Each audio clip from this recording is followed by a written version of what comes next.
I'm going to be reviewing Superman: Funeral for a Friend. Now, before we get started, just a quick warning. Actually, a couple of quick warnings. One, I've got a lot to say about this. I've got a lot of memories of this series. I've got a lot of opinions about this series. So this could end up being a rather long video. We'll see. Maybe I'll split it into two videos if it goes too long. I don't know. I'm all doing this unscripted, which brings me to my second warning. I'm doing this unscripted, like all the videos I do on this channel, for better or for worse. And hopefully, I've got a lot to say. Hopefully, I'll organize it into a coherent and logical manner that will make sense to somebody else listening, but I guess we'll see how we do. I'd like as much as possible to make this video accessible for somebody who didn't grow up with this comic, because look at this. February 1993. This was 30 years ago already, even though it's depressing to think that we're that old now. But yeah, if you grew up with this comic like I did, this was 30 years ago. So I'm going to try and maybe set some context, give some background, also talk about my own history with this, and we'll see how this goes. So this is the second of 3 volumes in the Death and Life of Superman trilogy. Kind of. I'll get around to maybe explaining the difference between the volumes later. But there was The Death of Superman, The World Without Superman, or Funeral for a Friend, and then Superman comes back to life in The Reign of Superman. The Reign of Supermen. Now, The Death of Superman, I already talked about it on this channel. I think I gave it an hour-long review, if memory serves. What can I say? Brevity is not my strong point. So I'll link to that in the description down below if you want to check it out. But I'll try and just recap briefly what went on in that without doing a whole nother hour-long video on The Death of Superman. So briefly then, in 1992 or 1993, I guess the end of 92, beginning of 93, DC Comics killed off Superman in the Death of Superman comic series. It was, within my lifetime, the most attention that the mainstream media press ever gave to comic books. I mean, like actual paper comic books, not movies based off of comic books, not TV shows based off of comic books, but the actual paper comics you buy on the newsstand with the thought bubbles, which are normally just the domain of hardcore geeks. But with The Death of Superman, it was a media event. It was covered on the newspapers, the nightly news, the radio shows were talking about it. And I got suckered into it at the time. Now, my own history is that I was not allowed to have comic books in my young days, when I was like 7, 8, 9, 10. My parents were conservative. They didn't allow it. I didn't have spending cash of my own to buy them with. This loosened up a little bit when I became a teenager. And when I was, how old was I when these were coming out? 14. I did have some of money of my own to buy comics. I was into Star Trek comic books at the time. I was a huge geek back then. I was a big Star Trek fan, and I had Star Trek. I was following the Star Trek comics. I was getting a little bit bored with Star Trek comic books because the thing about Star Trek comic books is because they're not really in continuity. They're just kind of supplemental to the main TV show. What happens in the main TV show is in continuity, but what happens in the comic books is not. So they weren't really allowed to change anything too much, and each issue ended up back where it was starting from. And I was looking over at the world of superhero comic books, in which the landscape was constantly changing, and there were big events that were changing everything, and nothing was ever the same again. But I had a limited amount of money. I did not have a full-time job or even a regular part-time job. I just made odd money doing chores for my parents and my grandparents at the time. And so did not feel like I had the budget to follow it. But then when the death of Superman got so much media attention, and then after the death of Superman, DC followed that up with Funeral for a Friend, which did not get quite as much attention, but like when the media gets a story, they kind of follow it for a while. So there were follow-up articles in the paper or on the radio talking about what was going on in Funeral for a Friend, and then I think by around the spring or summer they started talking about the Reign of Superman, which was going to be the follow-up series, and all of this press plus all my curiosity about what was going on in the comics got me to actually start buying DC Comics. I decided, okay, I've only got some limited money, but I'm going to take the plunge and with my limited amount of money, see if I can start up a DC comic book collection. And I said goodbye to Star Trek comic books shortly after. So this is the series that got me into comics. Yeah. Okay, let me back up a little bit here. Uh, the Funeral for a Friend, as the name implies, is a series of comics that took place after Superman died, which describes kind of the tribute that the other heroes were uh, playing to him here. I mean, you can get an idea from this cover here. Now, I should put this in context a little bit by saying at the time, I really believed Superman was dead, like gone for good. And I know that sounds horribly naive in retrospect. I was youngish. I mean, 14 maybe is old enough to do a little bit more critical thinking than I was, but I got swept along by the media. Plus, like I said, I wasn't, hadn't been reading comic books up until that time, so I didn't really know how they operated. Plus, I want to say that up until this time, killing off and then resurrecting a hero was not a big thing in DC Comics. Marvel Comics, I think, had been using it as a gimmick for years. But now, somebody correct me if I'm wrong, or correct me if I'm missing anything. But in DC Comics, I think when someone got killed, they stayed dead up until the 90s, when the death and return of Superman set off a whole chain of basically repeating the same gimmick over and over again with several different heroes. But I think up until this time they largely did not keep doing that. I don't know. Let me know if I'm missing something. The DC comic book writers and editors were giving interviews to the media in which they were saying, well, Superman, he was great in his day, but he just doesn't really fit with the 90s era of superheroes in which people want heroes that are a little bit more dark and grittier. And, the 90s were when superheroes were supposed to be dark and gritty. That was kind of like the whole thing during the 90s superheroes. Superman was just a little bit too pure, a little bit too white bread. So it kind of made sense what they were saying. I was aware that sometimes old pop icons would, like, Tarzan or Dick Tracy would sometimes go out of fashion and fall out of publications from time to time. And I just thought this was Superman's turn.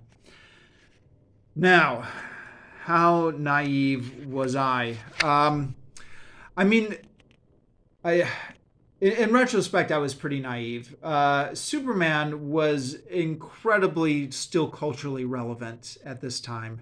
The baby boomers still remembered the George Reeves TV show.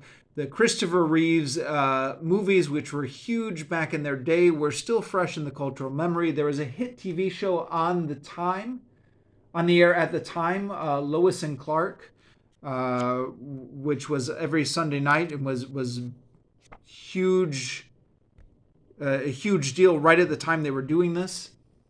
And then another big clue is that they never canceled the Superman comic books. So they killed off the Superman comic books, but they killed off Superman himself, but they kept the comic books going. So the Adventures of Superman number 499, Funeral for a Friend 5. You can see they keep doing this, and then sure enough, within a couple months, that they had brought him back. I mean, you can tell. My memory is a little bit foggy, but you can see just by looking at the dates on this. Funeral for a Friend 1, January 93, and then they bring him back within just a short few months of this. Now this is June 93, so 6 months. Now, he wasn't back. There was this whole Reign of Superman storyline. But it was obvious at this point with the empty tomb and Superman, 4 different people pretending to be Superman, that they were planning on bringing him back. I guess that's a point for me for being naive and for believing this, but it sucked me in at the time. One of the first comic books I ever bought was not that one. Funeral for a Friend 2, which I got. Now, I mentioned I didn't have much of a budget in those days, but I actually got this one in the bargain bin, which was you could get 3 comic books for $1, which is this is where I did most of my shopping. When I was building up my comic book collection initially, the bargain bin. Now, it surprised me a little bit at the time that this was in the bargain bin, because this was right in the middle of the comic book bubble. In fact, this whole era was informed by the comic book bubble. So let me talk about this one real quickly. In the 90s, there were a number of stories about baby boomers finding old comic books from the 40s or 60s in their parents' attics and selling them for thousands of dollars because they were so rare. These stories caused a speculator boom on comics where everyone was convinced that every comic book was going to be worth $10,000 30 years in the future, and DC and Marvel profited off of this speculator boom by doing a lot of big events, like the Death of Superman series. So it surprised me at the time that this was in the bargain bin. Now, of course, 30 years later, we know that speculator boom was all nonsense. The reason that those old comic books from the 60s and 40s were so valuable is because nobody thought to collect comic books back in those days, and that most of them got thrown out. And so the very few that survived ended up being quite rare collector's items. But if everybody is planning on collecting comic books and saving them for the future, then they're not quite as valuable, and that's what happened to them, and most of them turned out to be worthless. But I was surprised that just a couple months after it was released, this was already in the bargain bin. I don't know. Maybe now the actual Death of Superman comics were not in the bargain bin, but maybe the Funeral for a Friend was a little bit viewed as not quite as valuable. So I got this from the bargain bin, and even though this had been in the media all that time, I was kind of thinking to myself, okay, Funeral for a Friend, that does not sound like an exciting storyline, right? Like, we're going to do like a whole 10 series on a funeral. This was number 2, but the series was going on and on, where everyone just stands around and talks about how sad they are that Superman's dead, and that everyone's mourning for Superman. That doesn't sound like a very exciting series, even though it was like a huge cultural event at the time. But then I read this issue, and it was actually pretty interesting. So there's some sort of bureaucratic arguments over Superman's body. The secret government agency Cadmus is trying to steal it. There's this other hero, the Guardian, who's around, and then they get attacked by LexCorp and Lex Luthor. Now, Lex Luthor is acting as the good guy here, and there's this whole fight and argument over Superman's body, and I thought, okay, maybe there are some interesting things going on here. There was one more issue that I got at the time, which was issue 7, I believe. Let me see if I can find it. Where was it? Not this one. The issue before it. This one I also got in the bargain bin. Funeral for a Friend 7. And then the last one in here, I actually bought when it was new off of the newsstands. This one here I got new off of the newsstands, The Adventures of Superman 500, because at this point I had decided I was a collector. Now the Death of Superman I missed. Those issues were hard to find, but they got released in a collected volume a little bit later. As did the Funeral for a Friend issues. They came out in the 90s, but it looked a little bit different than this. And if anyone was reading these collections in the 90s, you'll recognize it had a different cover. The one that came out in the 90s had a cover. Sorry, it's back here. Had this cover. Does this one look familiar? And it was not titled Funeral for a Friend. It was titled World Without a Superman. So this is the cover of the old version from the 90s. And this is the new version, which I guess this was 2016, I guess, is when this version came out. Right, so the old version, collected edition, I ended up buying at some point during the 90s, and so I read the collection at that point, although it's slightly different than this edition. It's mostly the same issues. All the same Funeral for a Friend issues are in here, but there are more issues in this collection, more tie-ins. And let me see if I can find them here. So there's a Justice League, the Justice League tie-in, which was not in the 90s collection. Funeral for a Friend, Justice League of America. So it's entitled Funeral for a Friend, but it doesn't have the numbers on it. So this is the Justice League tie-in. There is also the Legacy of Superman issue, of which there are 5 stories revolving around each of these characters here. 2 of these stories were included in the 90s collection, the stories with the Wave Rider and the Guardian, but these 3 stories were not included in the 90s edition. And then there's one more, which is Supergirl and Team Luthor. This is another tie-in, which was not included in the 90s edition. So there's a lot more in this edition, but there's also some missing. The Superman 500, The Adventures of Superman 500, the very end of that had 4 little mini stories, each introducing one of the new Superman. So there were 4 Supermen who were fighting for Superman's mantle, and that was like the storyline for the next 6 months. And at the end of this issue, you got a little mini story introducing each one before they went off into their own storylines.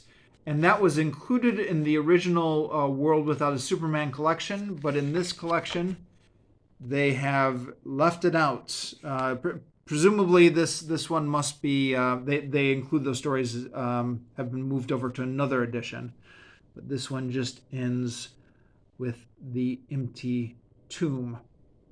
So this was kind of a reread, but there were some new issues in here that I hadn't read before, and then a couple of things that had been left out. I have the feeling that if you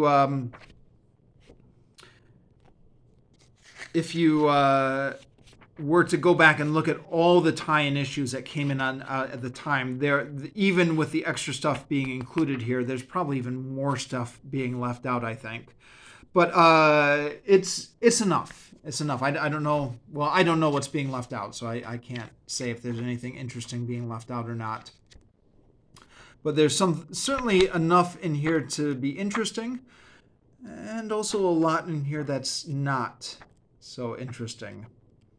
And yeah, just to finish up on my own history with this, when I got into comics, because of everything going on with Superman and because of some of the interesting plot lines going on in this book, I got interested in it. But the thing that actually really grabbed my interest, the thing that I found loads of in the bargain bins, was the Teen Titans. I got the Marv Wolfman and George Perez run largely out of the bargain bins. And then once I started digging a little bit deeper, started going after some of the more expensive books there. And so the Teen Titans, later the New Titans, took up most of my spare money. I did get some of the Reign of Superman comics, and at one point I did get a subscription to Action Comics. I think this was in the year 1994. I had a subscription to Action Comics, which is the home of Superman, or one of the homes of Superman. See, the way this works, Action Comics, I think, was where Superman had made his premiere. But the way this had evolved by the 90s is there were 4 Superman titles going. There was Action Comics, there was Superman, there was The Adventures of Superman, and then there's Superman, Man of Steel. They had a similar situation going on with Batman, where there were 4 separate titles. And each title had its own writing and artist team. And so if you look through these, the art style varies a lot from issue to issue. So the guy who does Man of Steel has these very kind of angular drawings, which I don't really like, but maybe that appeals to some people. Where is it? My favorite artist was Tom Grumet, who actually I was familiar with because he had been working on the Titans prior to coming over to Superman. Or I guess I discovered him on the Titans about the same time, would be a better way to say that. And he does what I consider to be very, I don't know how to describe this, very clear, vibrant, kind of Saturday morning cartoon colors, which I quite like. It's split across 4 different teams for the 4 different books, which are all being controlled by a central editor, and I guess they have editorial meetings. And when you look at some of the complex storylines that are being juggled across this, hands off to the editorial teams for keeping this all straight across all these separate books.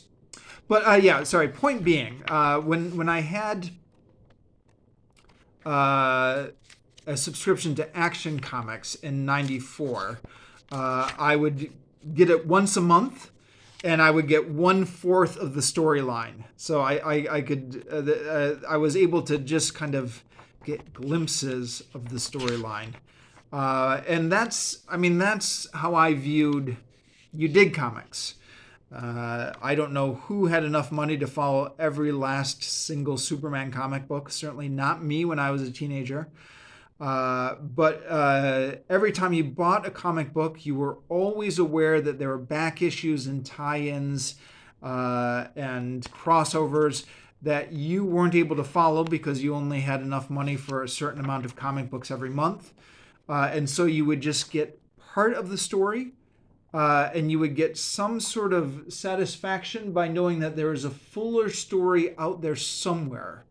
Even if you couldn't access it, just the fact that this thing existed in a pure form somewhere out there in the world was what I was fascinated by. Yeah, that's going to be a theme that we follow maybe when we look at a lot of the different stuff going on here. Okay, so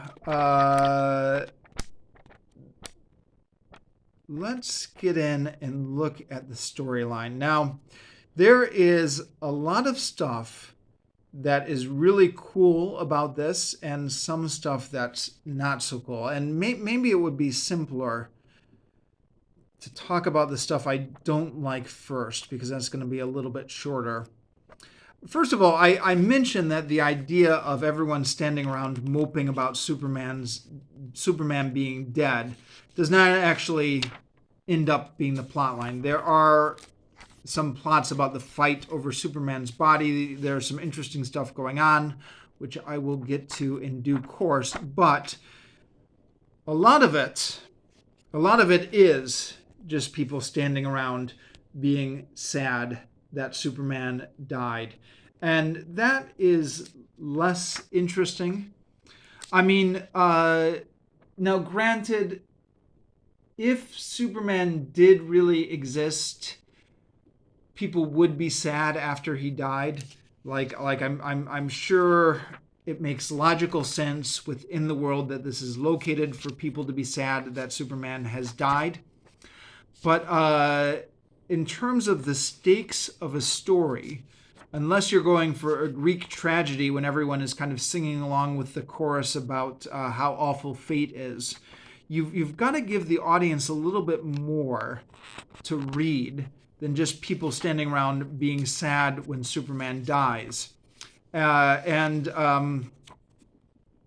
that's not true for all of these issues. That's true for some of them. The worst offender here is this Justice League one, which is, the Justice League Funeral for a Friend tie-in, which is largely just people talking about how awesome Superman was and how sad they are that he died.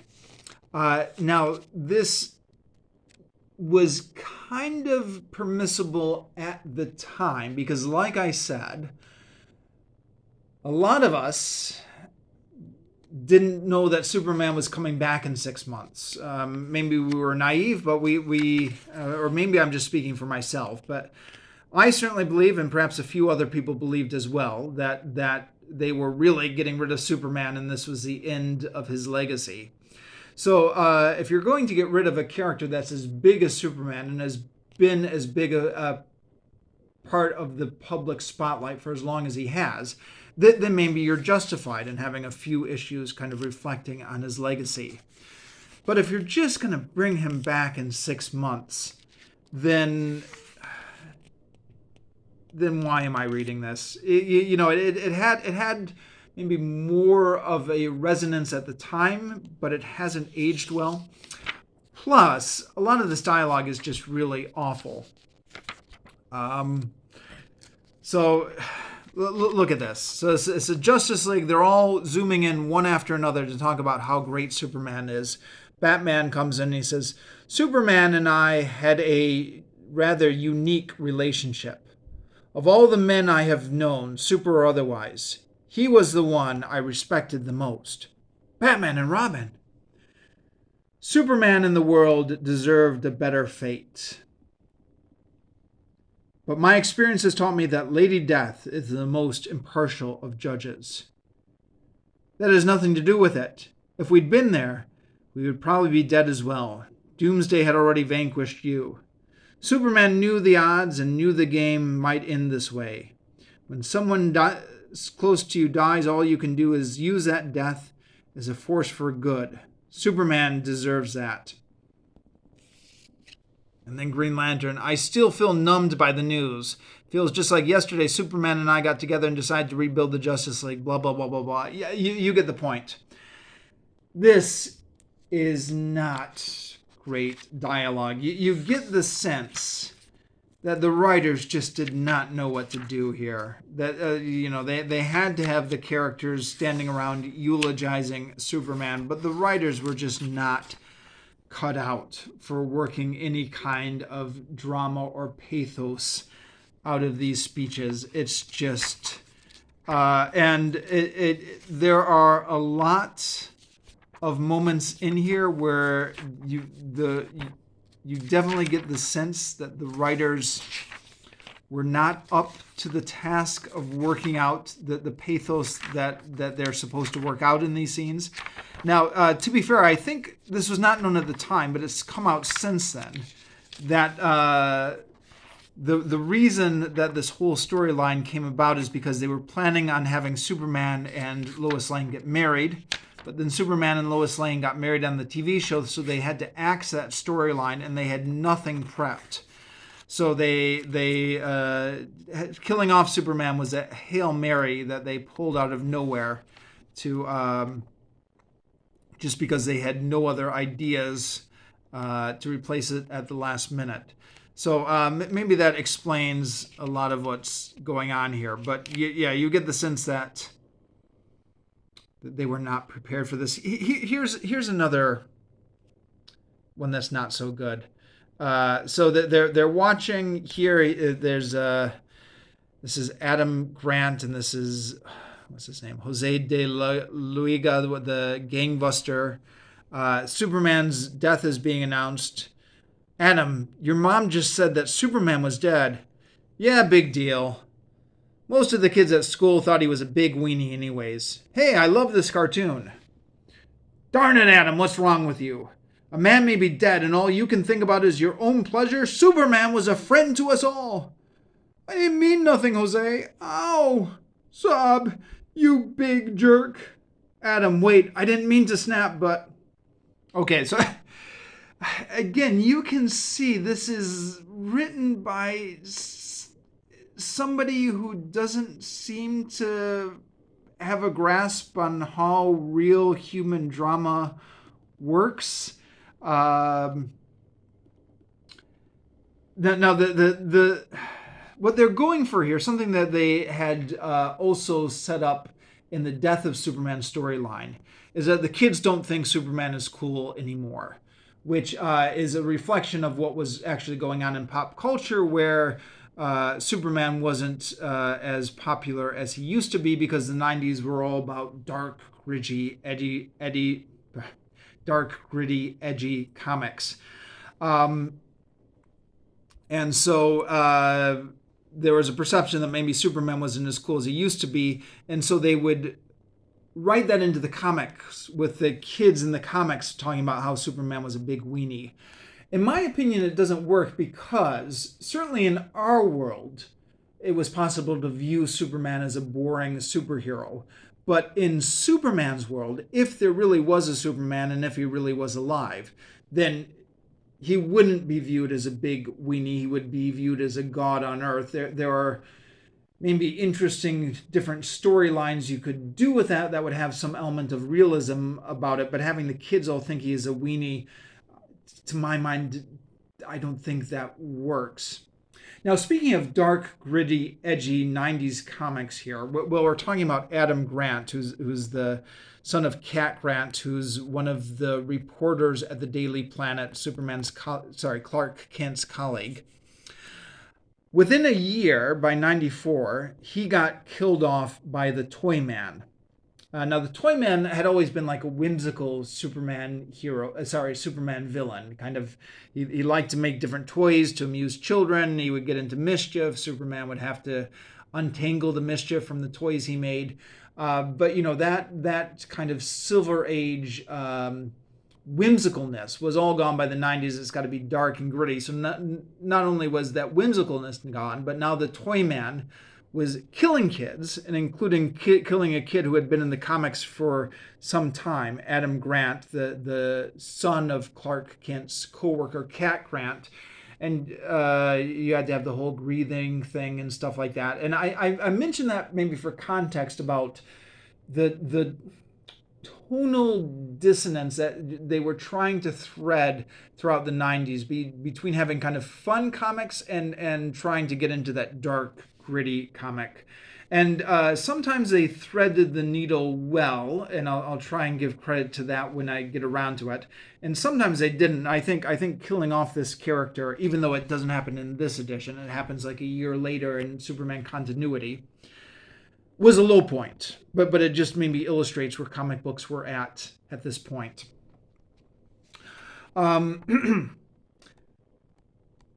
Okay, so that is maybe my complaint. Now, I want to talk about all the things I liked about this comic. So,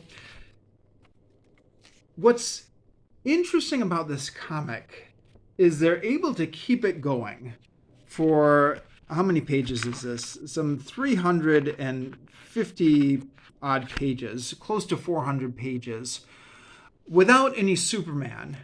And you do not mind at all. There is so much stuff going on here that when we get to the end and it turns out Superman's back, I was like, no, I don't want him to come back. I want to follow all these other plot lines that are being followed. That's much more interesting than Superman. So, yeah, where to begin here? There is a lot going on.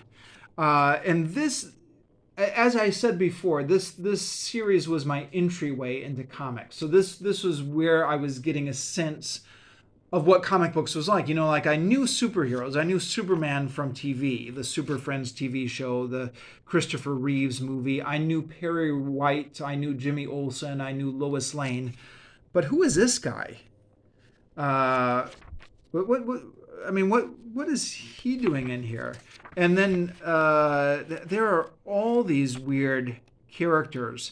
The 90s Superman had built up a lot of supporting characters and a lot of ongoing plots. And there was a time during this series when Superman was dead, when all those subplots kind of took center stage, and I was just fascinated to see all the stuff that had been going on. And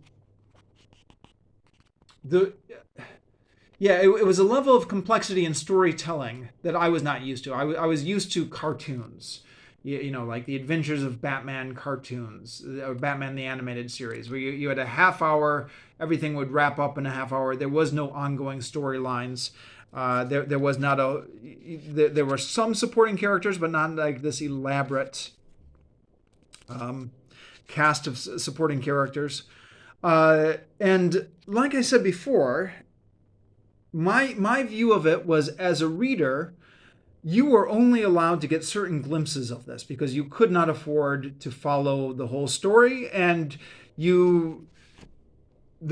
could not afford all the back issues. And even if you could afford all the back issues, they were very hard to track down. This was before the internet. This was before Amazon.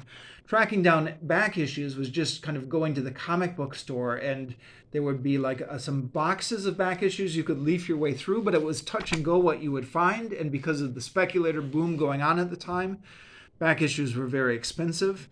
So, I viewed it at the time as nobody could possibly, or very few people, certainly very few people in my situation, would ever have access to the whole story. But there was this whole story out there, and you just got bits and pieces of it, and you tried to put the puzzle together. So the Guardian, for example, it was obvious to me just from the look of him and from a few hints that were dropped in the text that he was not a 90s superhero. He was some sort of golden age superhero that I assumed at one point may have had his own book, but over time had been regulated to a supporting position in the Superman book. The Guardian was associated with a group of boys known as the Newsboy Legion. Let me see if I can find the Newsboy Legion over here, which I assumed because nobody talks about newsboys anymore, I assumed they also must have had like a golden age origin. Now, there was no Wikipedia to look this up on at the time, so you just kind of made assumptions and tried to make your guesses. But now it's 2023, and I can look all this stuff up on Wikipedia, and I have looked this up on Wikipedia a long time ago. So if you'll permit me, I'll pass on to you what I have learned from Wikipedia. So the Guardian was a golden age superhero from like the 1930s and 40s. He was actually created by Jack Kirby. Jack Kirby was along with Stan Lee, the founding member of Marvel, who created most of the Marvel characters we're familiar with, including Captain America was Jack Kirby's creation. And you can see from the Guardian, he's got this shield that he uses to fight bad guys. You can see that this is kind of like a Captain America version 0.1. So this was like a rough draft of Captain America before Kirby went on to create Captain America for another publisher. And it was the Guardian and the Newsboy Legions. So the Guardian was had a group of newsboys that would follow him along on adventures. And then the Guardian and the Newsboy Legions went out of print. Jack Kirby went over to Marvel. But then in the early 1970s, Jack Kirby came back to DC because he was dissatisfied with his contract at Marvel. And DC told him, "You're the legendary Jack Kirby. You can do whatever you want." And they gave him, they let him start up a whole bunch of his own titles in which he did this thing called the Fourth World, which I won't get into. But he started things out. They gave him one of the Superman titles to start off with, which was Superman's pal Jimmy Olsen. Jimmy Olsen had his own comic book at the time. It was one of the Superman tie-ins. And in that book, Jack Kirby introduced all his wacky ideas as part of the Jimmy Olsen Superman storyline about this wacky underground cloning project.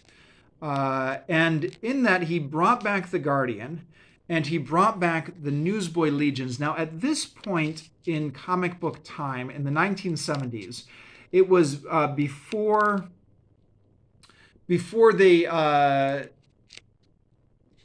stopped characters from aging in both Marvel and DC. There was still this idea that characters were aging at that point. So the Newsboys were all grown up and had become scientists at Cadmus. Sorry, Cadmus is the name for the 1990s one. In the 1970s, Jack Kirby just called it the Project. But they had sons who were exact duplicates of themselves. Now, DC reset its continuity in 1986 with Crisis on Infinite Earths, which is something else I'm not going to get into. But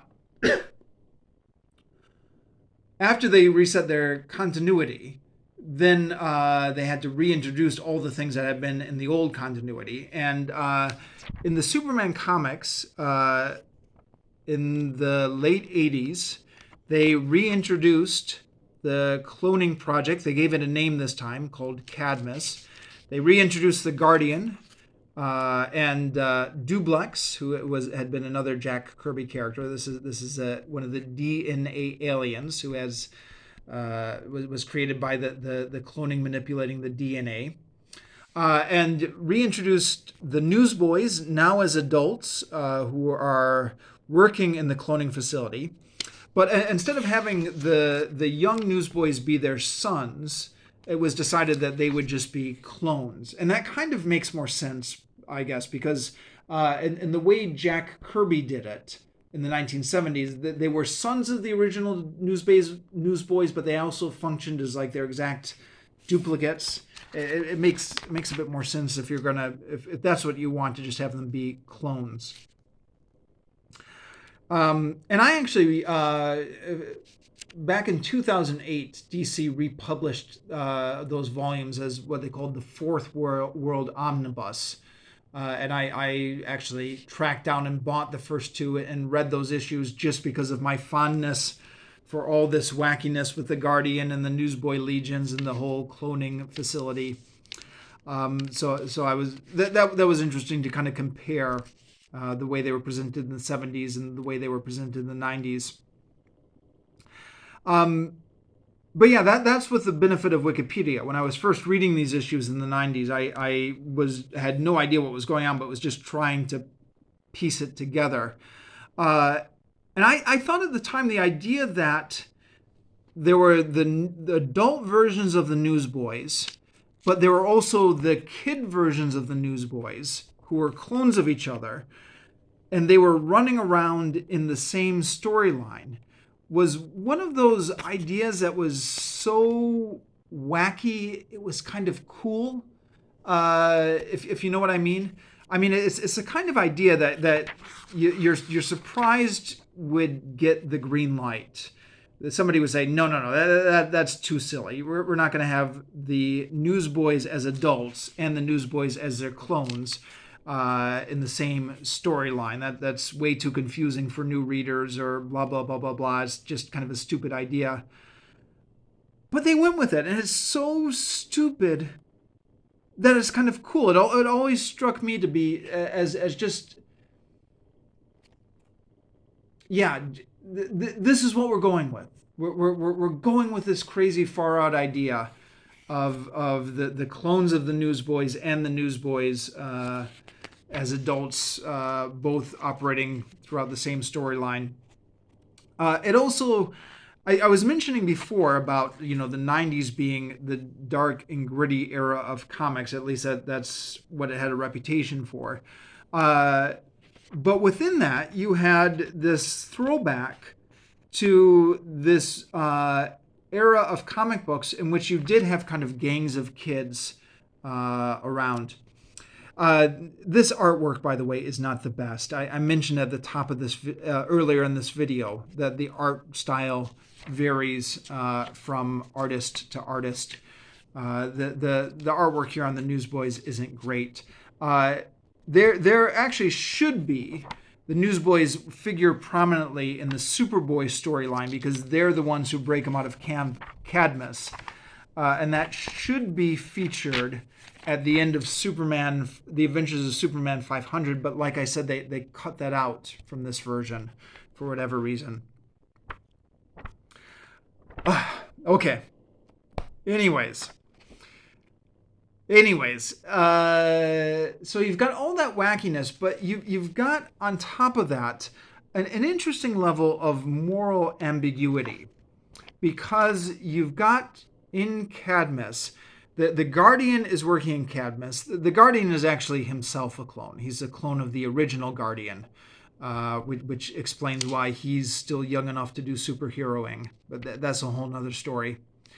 And then you've got Paul Westfield, who's the director of Cadmus. Now, Paul Westfield is a real Machiavellian type character. He wants to do what he wants to do, and he doesn't care who stands in the way. So he shows up at the beginning, and he wants Superman's body. He's got orders that say he's allowed to get Superman's body, and the cops aren't going to give it to him. Turpin, who's another one of the supporting characters, there's all these cops who are, we'll get to them maybe in a minute, punches out Paul Westfield. Paul Westfield comes back with official papers, and then Team Luthor is able to dissuade him. And finally, Luthor meets with the mayor, and then the mayor prevents Paul Westfield from getting the body. So Superman does get a proper burial, but Paul Westfield then tunnels under and just steals the body from the grave. Let me see if I can find that pattern. Oh, yeah. Yeah, here he is. The body is ours, Director Westfield. Good. Then bring it to Cadmus pronto. And it's mentioned in this pages that Paul Westfield has a grudge against Superman. I don't know exactly what that is from. I must have missed that issue. But a morally gray character. And yet, he's not evil, or at least he's not evil in the issues that I remember. And again, I as I've already made very clear, I've not read every single last issue of this. But he has these plans to steal Superman's body and clone Superman. But he wants to do it to bring Superman back to life. And then once the idea is floated, then we even have some disagreement among the newsboys themselves. This is the adult versions of the newsboys, who all grew into scientists. I know that's a little bit of a stretch, but like I said, it's one of those things that's so stupid it's kind of cool. Right? Cloning a Superman? You can't be serious. Hold it, Scrapper. Maybe he's onto something. And then big words over here. Again, the adult version of big words says, valid objections to be sure. The odds against success would be monumental, but not necessarily insurmountable. So the benefits of cloning Superman actually talk the Guardian into it to go along with it, even though the Guardian is very skeptical of Paul Westfield. But at the same time, Paul Westfield is his boss. I mean, the Guardian is working for Cadmus, even though Cadmus is into all these morally dubious things. Now, Paul Westfield is actually the lesser of two evils, because there's a much worse director of Cadmus who was ousted, Dabney Donovan. And again, that dates back to Jack Kirby's characters in the 1970s, but reintroduced here. Dabney Donovan is mentioned. He doesn't appear in these pages, although he'll show up in later. Yeah. So I knew that Westfield had it for Superman, but I never thought he'd stoop so low as to pick a fight over the man's body. That's the sort of lunatic stunt I'd have expected from Dabney Donovan. So there's an even worse director of Cadmus lurking in the background who will show up in later issues. Now, interestingly enough, the guy who's acting as the hero to stop Westfield's overly ambitious plots is Lex Luthor, or Lex Luthor Jr., who's, well, you can see here, and you're like, that's Lex Luthor? And yeah, I mean, that's what I was like too when I first picked up these comics. But again, we get into this long, convoluted backstory. Lex Luthor was diagnosed with cancer, so he faked his own death and had a clone made of himself, a younger version of himself. So it's the same Lex Luthor, but he's masquerading as a younger version of himself. And he's been able to completely fool everybody into thinking he's this philanthropist who only wants to do good. Whereas in reality, what he really wants is control of the city. But what makes these issues interesting is, by and large, throughout these issues, he is doing good. He's able to thwart Paul Westfield's ambitions when he funds Superman's funeral. He funds Superman's tomb. When the body goes missing, Lex Luthor helps the cops try and locate the body. He funds a homeless shelter. He gives a presentation to the mayor about how he wants his LexCorp, his Team Luthor, to stand in and protect the city now that Superman is gone. Now, we know that he is up to no good because we have repeated access to his thoughts. And a lot of other people are suspicious of him. But he is the man with the resources who gets things done. So when Superman's body goes missing, the cops end up relying on him. Lois Lane even comes to him for help when she discovers that Lex's body, that Superman's body has gone missing. And Lex Luthor is genuinely outraged about this, although he's partly outraged because it wasn't him who stole the body, because he knows it's Cadmus who's doing it. But it does bring up maybe an interesting philosophical question about, does it really matter if Lex is not a good person at heart if he's doing all this good? I mean, we know he's only doing all this good because he wants to establish control of the city, and he wants to be seen as a savior figure, and he's got a fragile ego and a control complex. But he's establishing control of the city by buying its goodwill, by building homeless shelters, and by doing superheroics to protect the citizens of the city. And I don't know, I don't want to go on too much of a tangent here, but think of all the current politicians or historical figures or something like that who may have been pursuing civic goods out of selfish interests. Makes me think that Lex Luthor could be like that. There's also an interesting parallelism going on between Luthor and Paul Westfield. So they are both vying against each other for control of the city.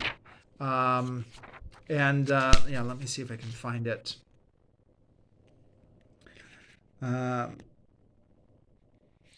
So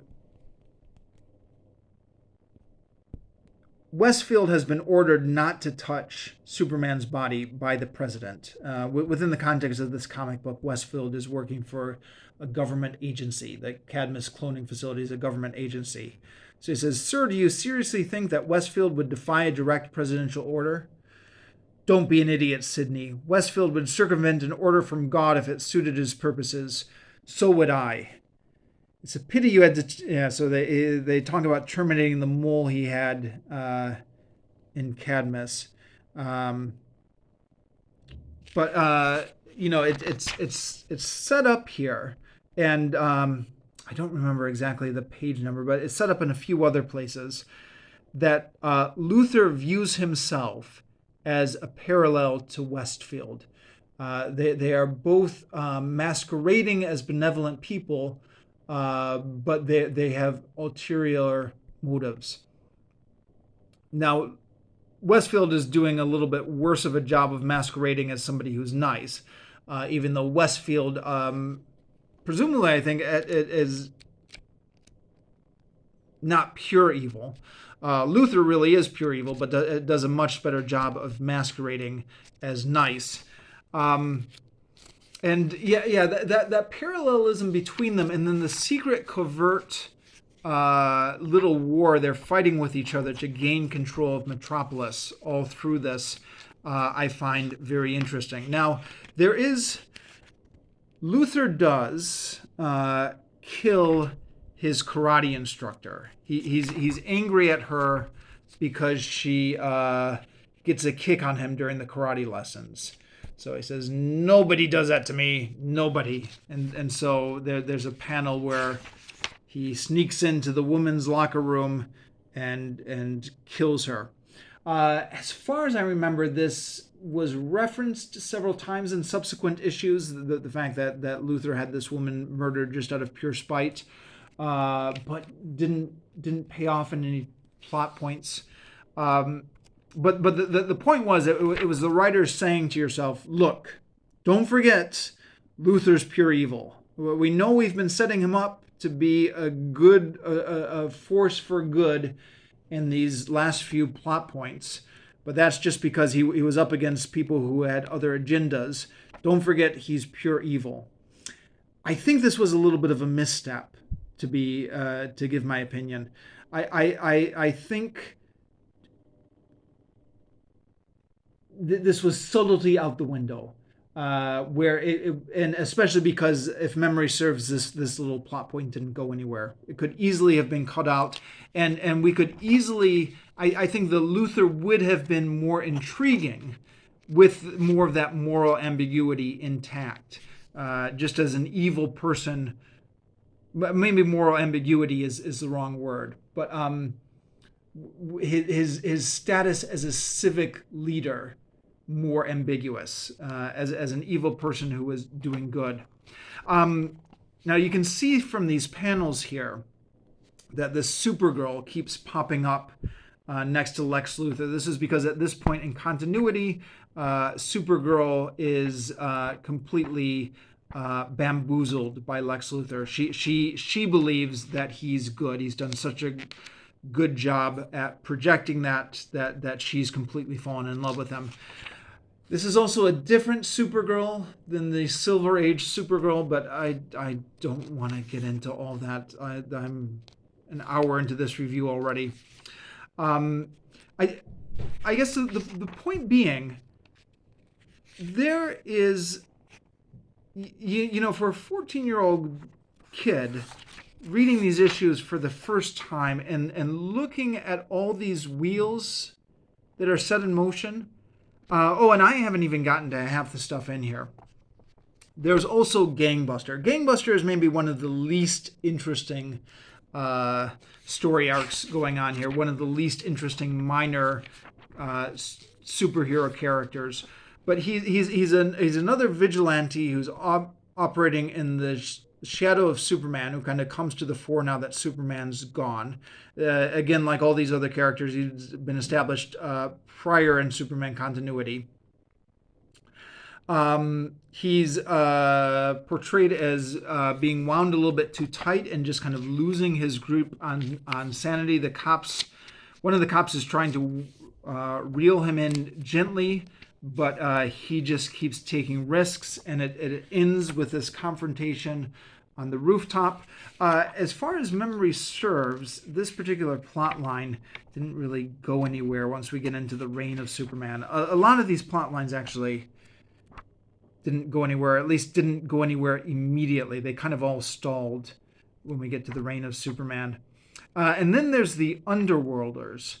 So the Underworlders are a whole bunch of creatures created by Cadmus who live in the sewers.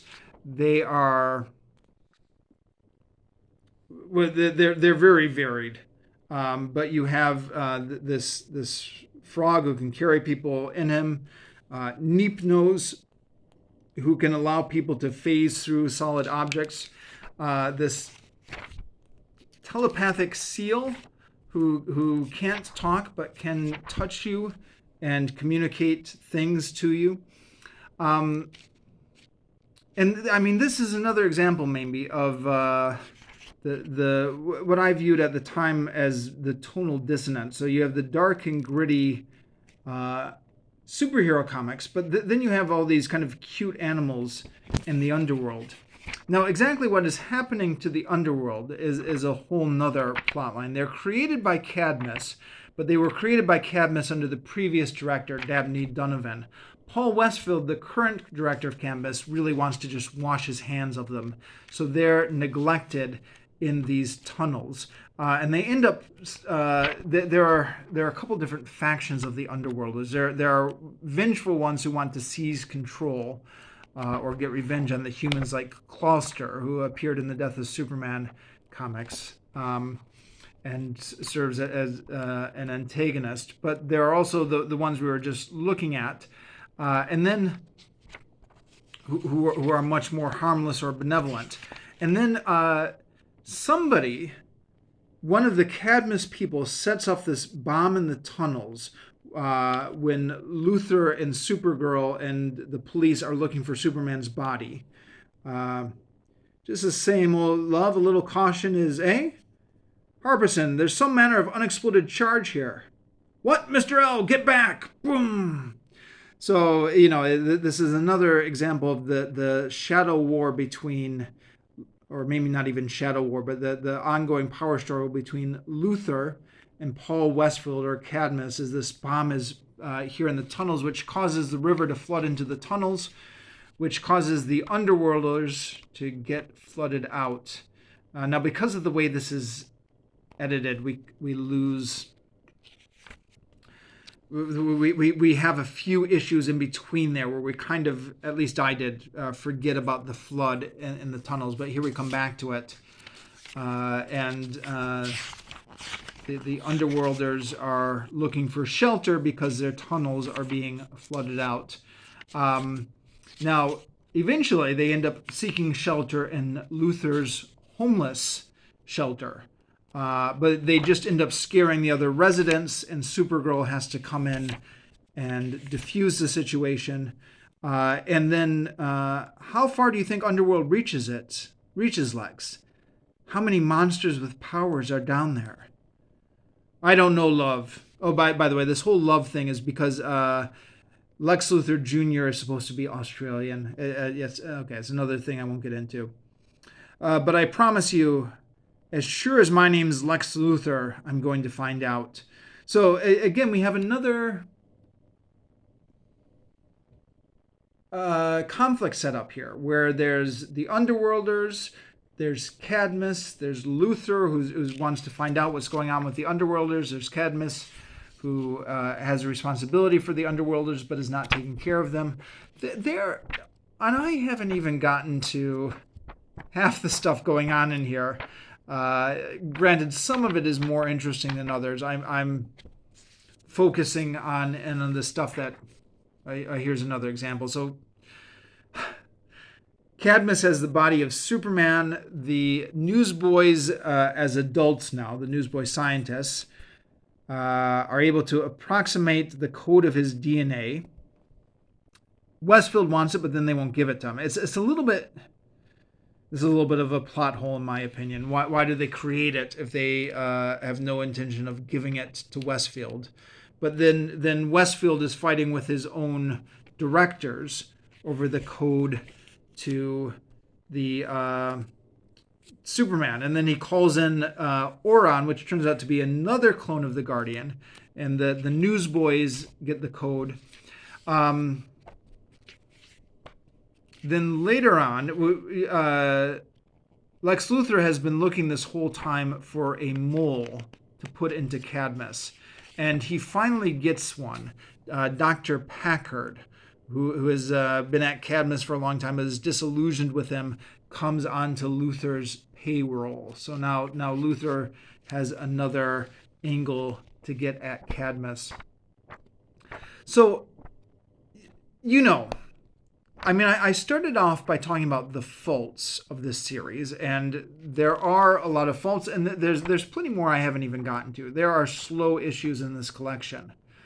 But I was just fascinated as a 14-year-old by the complexity of storytelling and all the moving parts and subplots which were just ongoing in every issue. And it's what made me fall in love with comics is this sense of this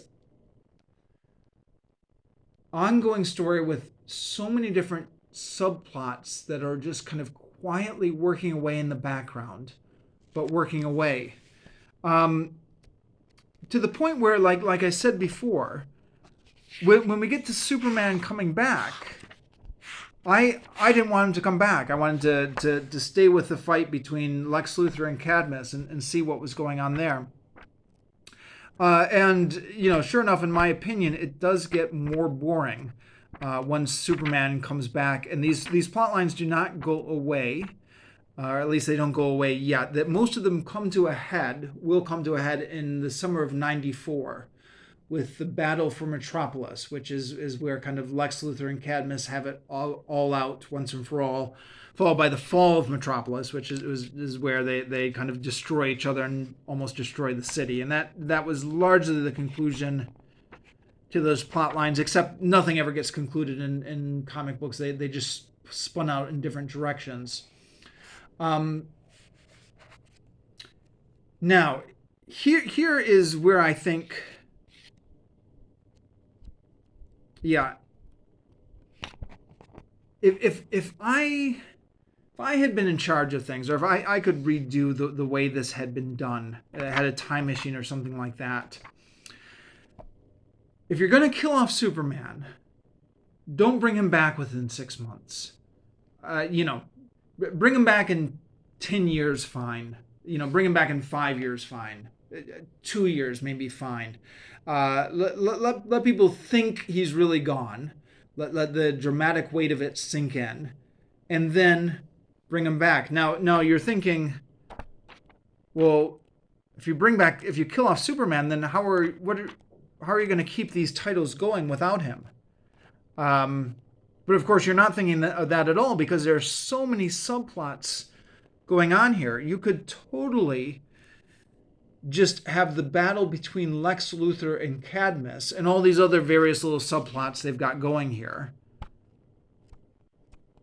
go on for the next 2 years. There is enough storytelling material in here to just keep going. You don't even need Superman. So, yeah, why did they bring back Superman after only 6 months? Well, I guess maybe the marketing reason probably was that they weren't going to get as much sales with the Guardian and Lex Luthor and Cadmus and Paul Westfield in the Newsboy Legion. Even though there would have been geeks like me who would have been totally into it. Except there wouldn't have been people like me because I didn't have the money to support it. But there would have been some people who would have been totally into it. Who maybe had the money to support these Superman comics. But, in terms of like the casual reader picking something off the newsstand, you need to put Superman on the cover to sell Superman comics, right? That's probably why they brought him back after only 6 months. The other reason, I guess, comes back to what I was saying earlier, where what we know nowadays is that the writers did this out of desperation because they didn't have any other ideas, because the idea that they had been building towards got yanked out from under them at the last minute. And so, I guess one way to look at that potentially is that the writers didn't want to rush the confrontation between Cadmus and Lex Luthor. This is something that they had been slowly building up for years, and they were content to just let it simmer. And they did not want to rush it. So if you're going to do a throwaway storyline, then have Superman coming back to life be the throwaway storyline. And they were going to get to